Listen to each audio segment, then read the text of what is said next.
Two things I want to comment on this evening, ladies and gentlemen. First of all, I want to say that whenever the People's National Party make good moves, I talk about the good move. When they continue to talk foolishness, I talk about the foolishness that they are talking about. Now, ladies and gentlemen, first of all, I want to commend them for postponing the meeting in Crossroad on Sunday so that it does not clash with the meeting that is scheduled for the Jamaica Labour Party in Halfway Tree on Sunday. And I said that good sense prevail after all. I see they get some sobriety there.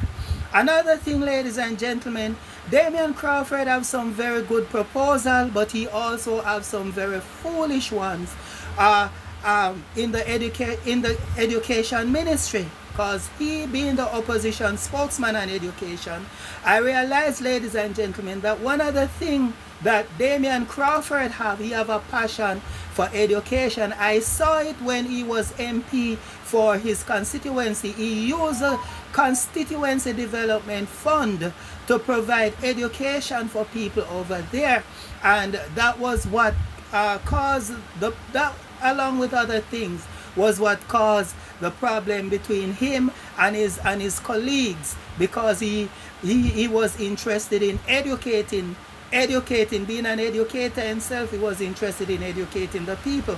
There are some suggestions that he is proposing, ladies and gentlemen, which I think is very good idea, but I also see where some of his proposal would bankrupt the Student Loan Bureau. Like, for example, he is saying that if the teachers decide to stay after they graduated from college, if they would stay in the profession, ladies and gentlemen, and teach out here in Jamaica for a period of time, they wouldn't have to pay back the Student Loan Bureau. That, ladies and gentlemen, may sound good, but it is a very, very bad idea, because it would bankrupt the Student Loan Bureau, and then the Student Loan Bureau would have to close down, like one of the many companies that had to close down under PNP's management. Another thing is in Westmoreland, ladies and gentlemen, that's where PJ Patterson is originally from, and they were strong supporters of the People's National Party. Now, Mr. Golden is saying that he's going to give his ministers, he's going to give those persons, Dayton Camillian Hills, all those persons, he's going to give them high ministerial position if he should win the 3 division in Westmoreland. Ladies and gentlemen, should we vote on that? Should we vote on the fact that he promised those people a senior position in government? Should he form the next government? Does that make sense? What is he saying to the people? The people should the people should vote on that. Ladies and gentlemen, the people don't care about that. What the people care about is the development of their constituencies that the MPs should represent. The reason why they throw away the PNP MP, because I hear them talking about it. When I used to work in Trelawney at the shipping port, they told us, ladies and gentlemen, I hear them saying that they were disgusted with the PNP MPs. So that is the reason why all of them decided to vote for the JLP, because they were sick and tired of the non-performing MPs of the People's National Party. But what the MPs used to be saying is that Westmoreland is a strong supporter of the People's National Party. In other words, it's a PNP parish. So they were complacent, and they never dreamed that the Jamaica Labour Party would have won any seats in Westmoreland. And so these people, instead of doing their work, they become so complacent that they were a no-show. They were a no-show in their constituencies, so the people rejected them. And I think, ladies and gentlemen, the people of Hanover should follow suit, because what happened, the die-heartedness, the partisan that they are voting on is what is holding down their developments, because they are voting for MPs that are not developing their constituencies. They are absentees MPs, and then when election time come now, they start running their mouth as if they are doing anything for the constituency. Now, ladies and gentlemen, I am saying the PNP, in order to grab the voters, they need to put something on the table. The date for the election will be announced shortly, and from all indication, it sounds like it's going to be announced by the end of this month. It's going to be announced based on the feeling on the ground. But what I am saying, ladies and gentlemen, whether it doesn't matter how long it takes for the election to announce, the PNP need to get their acts together if they want to take home, if they want to take possession of the leadership of this country. If they want to lead this country, they have to come better. They have to give us something to vote on.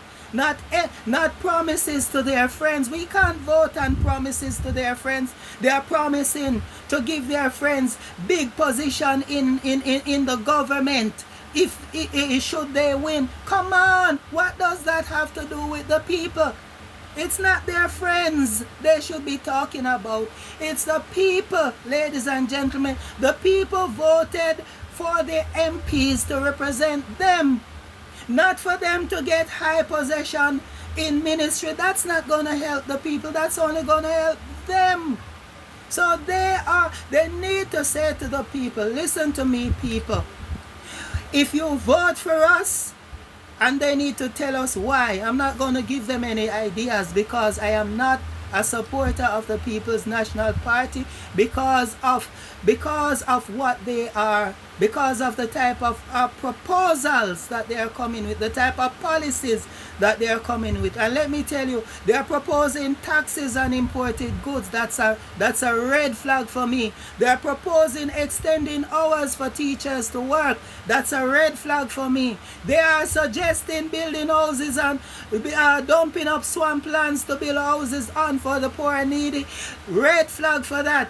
They are while they were busy firing shots at the JLP MP, ladies and gentlemen, Andrew Holness was busy breaking ground in that said area for a new housing development, to develop that constituency that is not even his constituency. It's a PNP constituency, and he was over there breaking grounds to build houses for people, ladies, low-income people who lives in dilapidated buildings, who lives in deplorable conditions over there.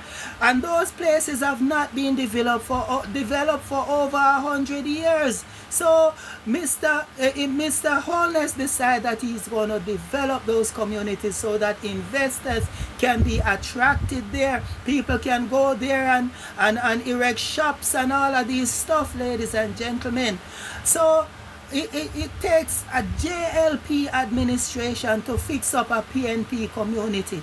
And PNP had been in power for over 30 odd years out of the 44. I think it's 44 years.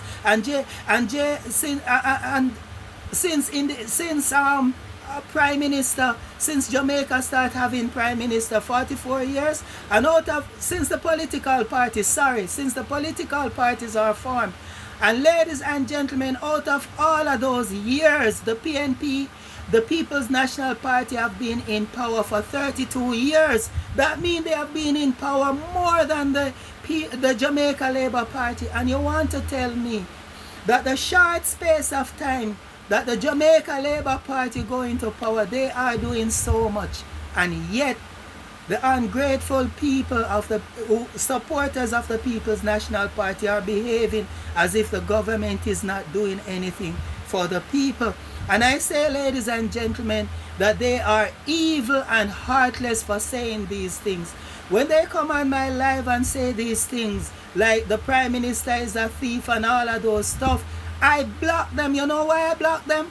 Because, ladies and gentlemen, you're not going to spread lies and propaganda about anybody on my life, whether it's the Prime Minister or the opposition. If you cannot prove your argument, you can't prove what they have stolen, either the prime minister or the opposition, don't come on my life to spread propaganda that they are stealing when you cannot prove that anybody have stolen nothing. Come on.